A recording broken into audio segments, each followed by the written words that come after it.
Hello students.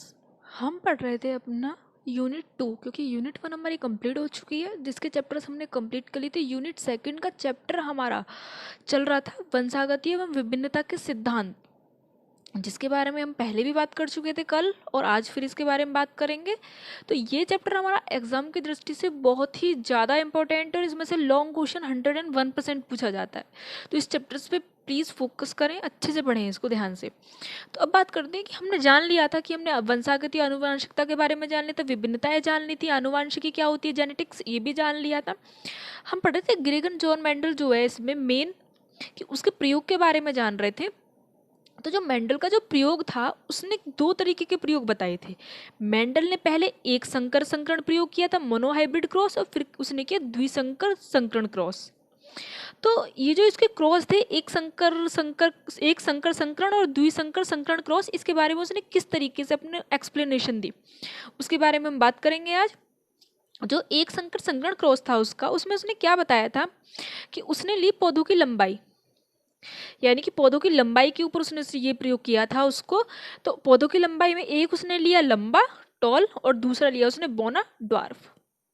तो उस time पे जब मेंडल ने जब ये प्रयोग किया था उस टाइम पे उसको ये नहीं पता था कि जो प्लांट्स होते हैं इनकी जो लंबाई छोटी बड़ी या फिर ये किस तरीके से जो भी इनमें डेवलपमेंट होता है वो जीन के अकॉर्डिंग होता है, यानी कि जीन की वजह से होता है। तो उसको जीन नहीं पता था, तो उसने जीन को नाम दिया था कारक। कारक उसने इसीलिए नाम दिया था क्योंकि उसको जीन के बारे में नहीं पता था कि इसको जीन कहते हैं। जीन बाद में आया था, हमारी बायोलॉजी में जीन शब्द जो है वो बाद में डेवलप हुआ था, उससे पहले उसने कारक बताया था जीन को। तो उसने क्या किया था, जब उसको जीन का पता ही नहीं था तो उसने इसको नाम दिया था। जो लंबा प्लांट था उसने उसको कैपिटल टी से उसको उसकी किया था, कैपिटल टी से दर्शाया था, और जो बोना था ड्वार्फ उसको स्मॉल टी से उसने दर्शाया था। स्मॉल टी यानी कि उसने अपना जितने भी एक्सपेरिमेंट दिए थे, जो उसके लंबे वाले जो प्रभावी लक्षण थे वो उसने कैपिटल में दर्शाए, और जो अप्रभावी लक्षण थे वो उसी के उसने स्मॉल लेटर में दर्शा दिए।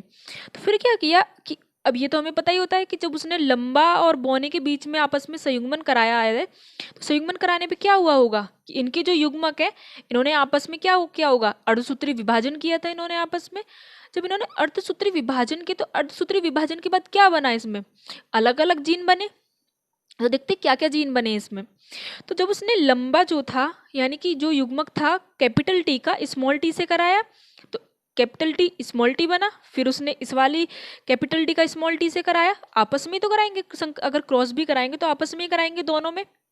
तो उसने जब इनका क्रॉस कराया आपस में, इसका इससे कराया तो भी कैपिटल टी आया, इसने इसका इससे कराया तो भी कैपिटल टी स्मॉल टी आया, और यहाँ पे इसका इससे हुआ तो भी कैपिटल टी और स्मॉल टी आया।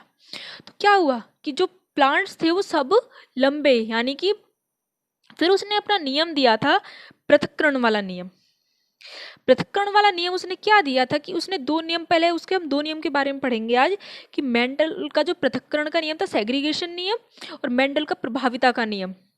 तो जो उसने प्रभाविता वाला अपना नियम दिया था उसने क्या बताया था कि जो प्रभावी लक्षण होता है किसी भी जीन का, वो अप्रभावी लक्षण का एक जीन अगर उसके साथ उपस्थित हो तो इन दोनों में से क्या होगा कि प्रभावी लक्षण वाला जीन ही अपना लक्षण प्रदर्शित करेगा।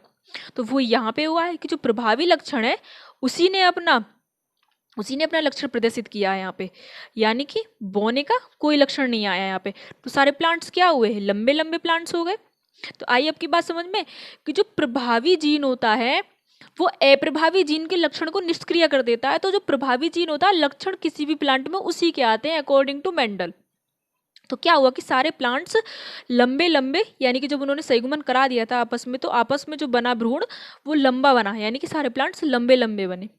कोई बौना प्लांट नहीं बना, लेकिन जो बीच में उन्होंने विभाजन किया था, अर्धसूत्री विभाजन किया था, उन्होंने संयुग्मन कराया था, संयुग्मन तो उन्होंने लंबा और बौना दोनों का ही कराया था। तो ये फर्स्ट वाली जो वो बनी, इसको उन्होंने बताया था प्रथम पीढ़ी, यानी कि F1 जनरेशन। अब उसके बाद उन्होंने दिया पृथक्करण का नियम। अपना पृथक्करण के नियम में उन्होंने क्या दिया था कि जो मेंडल के अनुसार क्या था कि युग्मक बनाते समय जो जीन होता है वो आधा आधा पृथक हो जाता है, यानी कि ये कैपिटल टी भी जीन ही है और स्मॉल टी भी जीन ही है। तो कैपिटल टी स्मॉल टी यहाँ पे हमें दिख रहा है कि जब हमने आपस में युग्मक का संयुग्मन करा दिया तो एक कैपिटल टी बन रहा है, एक स्मॉल टी बन रहा है, तो जीन क्या हुए हमारे पृथक हो गए। तो ये था उनका पृथक्करण का नियम कि आपस में जब हम संयुग्मन कराते हैं तो जीन जो होता है वो पृथक हो जाता है। तो इसे ही उन्होंने पृथक्करण का नियम दिया था। उन्होंने प्रभाविता का अपना नियम दे ही दिया था कि प्रभाविता का नियम क्या होता है कि जो प्रभावी लक्षण होते हैं वो अप्रभावी लक्षण के जीन को आगे आने नहीं देते, वो अपना लक्षण सबसे पहले रखते हैं। तो जो प्रभावी जीन है वो अपना लक्षण प्रदर्शित करता है और अप्रभावी लक्षण वाला जीन अपना लक्षण प्रदर्शित नहीं कर सकता।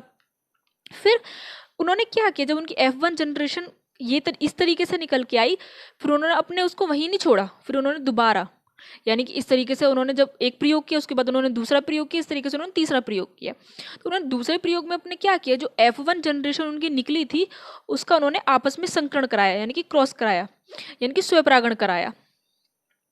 परागण ही तो हो रहा है यहाँ पे, कृत्रिम परागण जिसको बोलते हैं कि एक प्लांट का या तो कोई जायांग ले लिया या स्त्री भाग ले लिया, स्त्री जननांग ले लिया, कोई भी आपस में क्या करा रहे हैं, दोनों का आपस में संयुग्मन करा रहे हैं। प्लांट्स अलग है, एक लंबा एक छोटा है। तो कृत्रिम परागण हम पढ़ चुके हैं पहले भी, तो कृत्रिम परागण हो रहा है यहाँ पे। तो उन्होंने क्या किया कि यहाँ पे सेकंड वाले में ये उन्होंने जो उनका बना था बाद में, जो बाद में जीन उनके निकल के आए capital T small T capital T small T, इन्होंने आपस में इनका फिर से संयुग्मन कराया, क्रॉस कराया।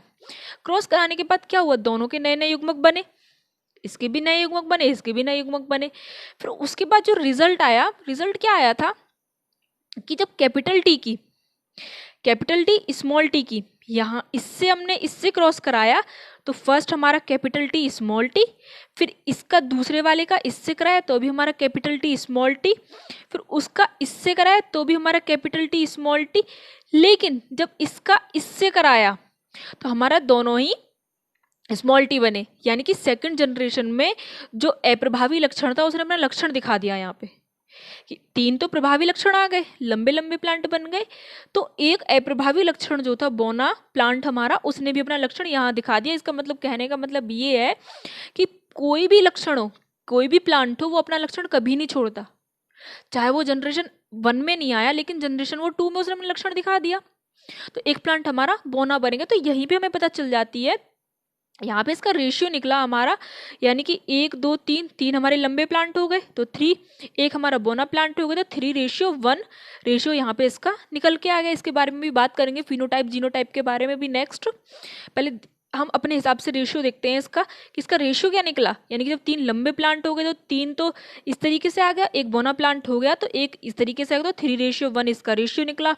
और ऊपर वाले का रेशियो क्या निकला, ऊपर वाले के रेशियो की भी बात करेंगे। तो ऊपर वाले का जो रेशियो है, अब जो सेकंड, अब जानते फिनोटाइप और जीनोटाइप के बारे में कि इनका रेशियो किस तरीके से निकाल सकते हैं हम।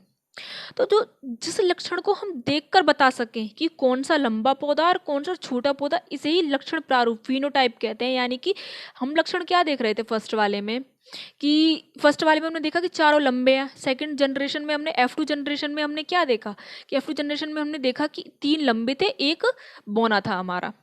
तो क्या थी, जो जिसमें चारों लंबे आए थे वो F1 जनरेशन थी, और जिसमें 3 लंबे और एक छोटा आया था वो थी हमारी F2 जनरेशन के बारे में हमने बात करी थी।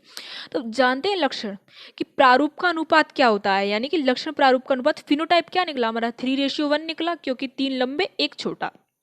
उसके बाद जो जीन प्रारूप का अनुपात निकला हमारा, जीनोटाइप क्या निकला हमारा, जीनोटाइप हुआ हमारा इस तरीके से देखते हैं, 2 हमारे कैपिटल टी थे 1 हो गया, 2 हमारे कैपिटल टी स्मॉल टी आए तो क्या हुआ 2 इस तरीके से आ गया, और एक हमारा स्मॉल टी और कैपिटल टी था, तो हमारा रेशियो निकला 1:2:1। यानी कि यहीं पे देख लेते हैं क्या हुआ यहाँ पे,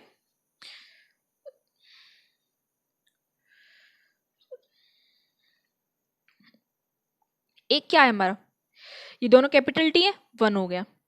यहाँ पे क्या है कि यहाँ पे क्या है 3 हमारा, एक कैपिटल टी एक स्मॉल टी, ये दोनों एक जैसे हैं तो 1:2:1 इस तरीके से हमारा यहाँ पे जीनोटाइप वाला रेशियो निकल गया। तो जीनोटाइप वाला रेशियो में खुद निकालना पड़ता है, वो हमें दिखता नहीं है। तो ये हमारे आज के बारे में बात होगी। कल नेक्स्ट तीसरे लॉ के बारे में जानेंगे, जो मेंडल का तीसरा लॉ था, तीसरा प्रयोग था उसका।